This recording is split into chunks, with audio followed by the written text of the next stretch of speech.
নবীর সাহাবী ও নবীর সাহাবী বলো না নবীজি কোথায়, বলো না রে নবী আমার কোথায়। আমার নবী নাকি দুনিয়াতে নাই, আমার নবী নাকি দুনিয়াতে নাই। ওইদিকে সাহাবী ডেকে ডেকে বলতেছে, ও মহিলা গো, তুমি নবীর খোঁজ খবর নিতে আসছো। একটু আগে দেখে আসলাম উহুদের প্রান্তরে তোমার বাবা শহীদ হয়ে তোমার বাবার লাশটা পড়ে আছে।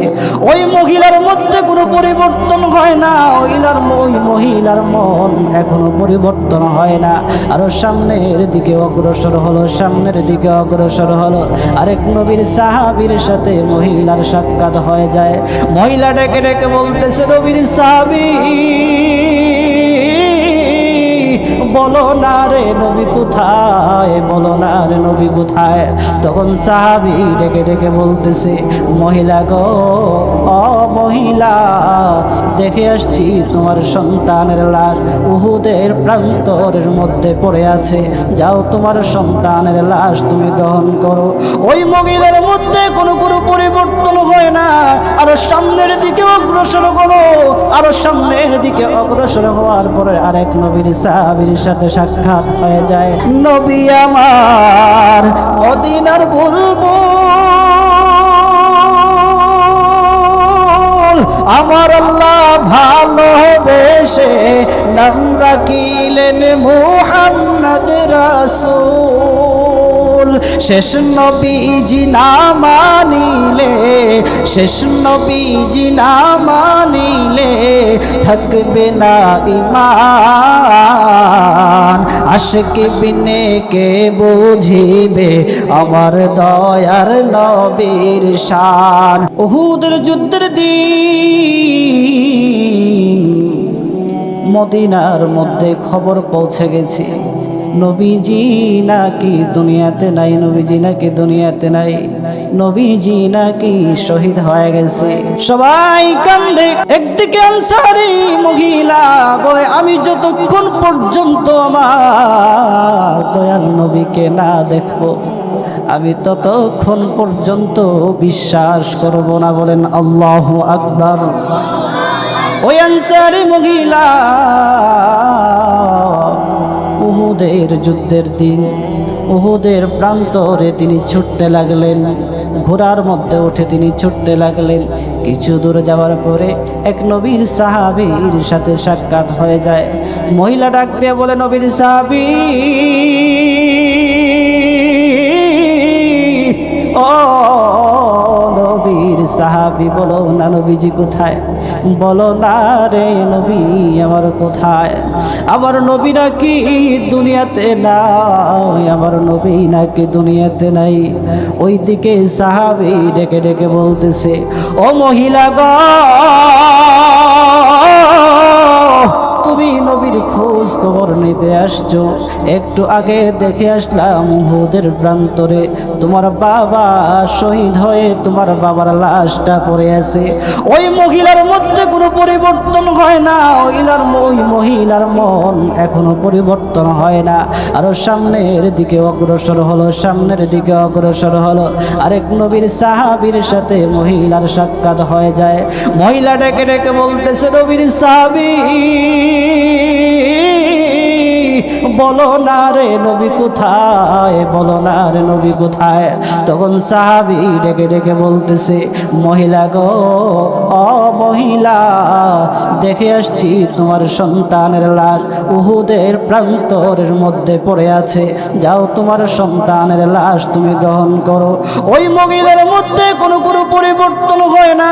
আরো সামনের দিকে অগ্রসর করো, আরো সামনের দিকে অগ্রসর হওয়ার পরে আরেক নবীর সাহাবীর সাথে সাক্ষাৎ হয়ে যায়।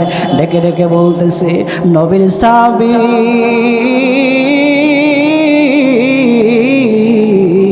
বলো না রে আমার নবী কোথায়, আমার নবী কোথায়, বলো না। তখন সাহাবী ডেকে ডেকে বলতেছে, মহিলা গো, মহিলা, তোমার স্বামীর লাশটা পড়ে থাকতে দেখে এসেছি। ও মহিলা গো, যাও তোমার স্বামীর লাশটা তুমি গ্রহণ করো। এতক্ষণ পর্যন্ত তার মনের মধ্যে কোনো পরিবর্তন আসে নাই। আরো সামনের দিকে অগ্রসর হলো। মহিলার সামনের দিকে যায়। সামনের দিকে যাওয়ার পরে আরেক নবীর সাহাবীর সাথে সাক্ষাৎ হয়ে গেল। ডেকে ডেকে বলতেছে, নবীর সাহাবী,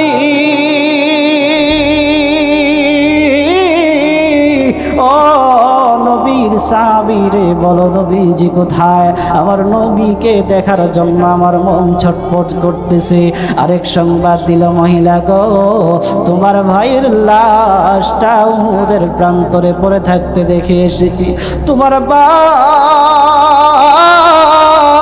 শহীদ হয়ে গেছে, তোমার ভাইয়ের লাশটা তুমি যাও গ্রহণ করো। মহিলার মধ্যে কোনো প্রতিক্রিয়া দেখা দেয় নাই। আরো সামনের দিকে অগ্রসর হলো। আরো সামনের দিকে অগ্রসর হওয়ার পরে আরেক সাহাবীর সাথে সাক্ষাৎ হয়ে গেল। বলতেছে, নবীর সাহাবী, বলো না আমার নবী কোথায়? বলো না রে আমার নবী কোথায়? তাড়াতাড়ি বলো আমার নবী কোথায়? আমার নবীকে দেখবো আমি। তখন ওই সাহাবী বলতেছে, ওই যে আর একটু সামনের দিকে যাও, আর একটু সামনের দিকে যাইলে আপনার নবীর সাথে সাক্ষাৎ হয়ে যাবে। নবীজির সামনে গিয়ে বলতেছে, আসসালামু আলাইকুম ইয়া রাসূলুল্লাহ, ইয়া রাসূলুল্লাহ, আমি আপনাকে দেখেছি, আমার অন্তরটা ঠান্ডা হয়ে গেছে। ও নবীজি, আমার পিতা, আমার ভাই, আমার সন্তান, আমার জামাই, আমার সবাই দুনিয়া থেকে চলে গেছে। সবাই উহুদের প্রান্তরে সবাই শহীদ হয়ে গেছে। নবীজি গো, আমার মনের মধ্যে কোনো দুঃখ নাই গো নবী আমার। আপনাকে দেখার সাথে সাথে আমার অন্তরটা ঠান্ডা হয়ে গেছে। জোরে বলেন না সুবহানাল্লাহ। এত ভালোবাসতেন নবীজিকে, এত ভালোবাসতেন। নবীজিকে দেখার সাথে সাথে তাদের দুঃখ, তাদের সুখ মুহূর্তের মধ্যে মহিলা ভুলে গেছে। কত ভালোবাসতেন। আমরাও এরকম নবীজিকে ভালোবাসতে হবে, মহব্বত করতে হবে। আমরা যদি এরকম নবীজিকে ভালো না বাসি, তাহলে আমরা পরিপূর্ণ ঈমানদার হতে পারবো। নবীজির আরেক সাহাবী হযরত তাকাদা রাদিয়াল্লাহু তাআলা, শত্রুরা সব দিকে বেষ্টন করে রেখেছে, নবীজিকে তীর মারার জন্য প্রস্তুত। হযরত তাকাদা রাদিয়াল্লাহু তাআলা নবীজির সামনে দাঁড়াইলেন। তাকাদা রাদিয়াল্লাহু তাআলা বলেন যে, আমি তাকাদা বেঁচে থাকতে আমার রাসূলের উপর একটা তীরের আঘাত পড়ো আমি কখনো সহ্য করব না। হযরত তাকাদা রাদিয়াল্লাহু তাআলা আনহু নবীর সামনে গিয়া দাঁড়াইলেন। কাফেররা চতুর্দিকে তীর মারতেছে, চতুর্দিকে তীর মারতেছে। হঠাৎ একটা তীর হযরত তাকাদা রাদিয়াল্লাহু তাআলা আনহুর চোখের মধ্যে গেঁথে গেল। চোখের মধ্যে গেঁথে যাওয়ার পর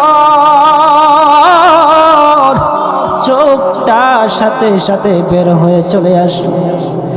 তখন ওই চোখটা হাতের মধ্যে নিয়ে নবীজি সাল্লাল্লাহু আলাইহি ওয়াসাল্লামের সামনে গেলেন। নবীজি গো, এই যে দেখেন কাফেররা আমার চোখের মধ্যে তীর মেরেছে, আমার চোখটা খুলে পড়ে গেছে। নবীজি সাল্লাল্লাহু আলাইহি ওয়াসাল্লাম তাকাদার চোখটা হাতের মধ্যে নিলেন, আল্লাহর কাছে দোয়া করলেন, আল্লাহ আমার তাকাদা তোমার নবীকে যেভাবে হেফাজত করেছি, চেহারা মোবারক হেফাজত করার জন্য যেভাবে তার জীবনটা উৎসর্গ করে দিয়েছে, তার চক্ষুটা উৎসর্গ করে দিয়েছে, মাবুদ গো তুমিও তাকাদার চেহারাকে হেফাজত করো। এই বলে তাকাদা রাদিয়াল্লাহু তাআলা আনহুর চক্ষুর জায়গার মধ্যে বসিয়ে দিলেন। সাথে সাথে তার চক্ষু পুনরায় ভালো হয়ে গেল। সুবহানাল্লাহ। রাহমাতুল লিল আলামিন নবী, কুরআনে প্রমাণ শান উম্মত বিনে কে বুঝিবে আমার দয়ার নবীর শান ঠিক কিনা জোরে বলেন রাহমাতুল লিল আলামিন নবী কোরআনে প্রমাণ উম্মত বিনে কে বুঝিবে আমার দয়ার নবীর শান বলেন উম্মত বিনে কে বুঝিবে আমার দয়ার নবীর শান নবী আমার মদিনার বুলবুল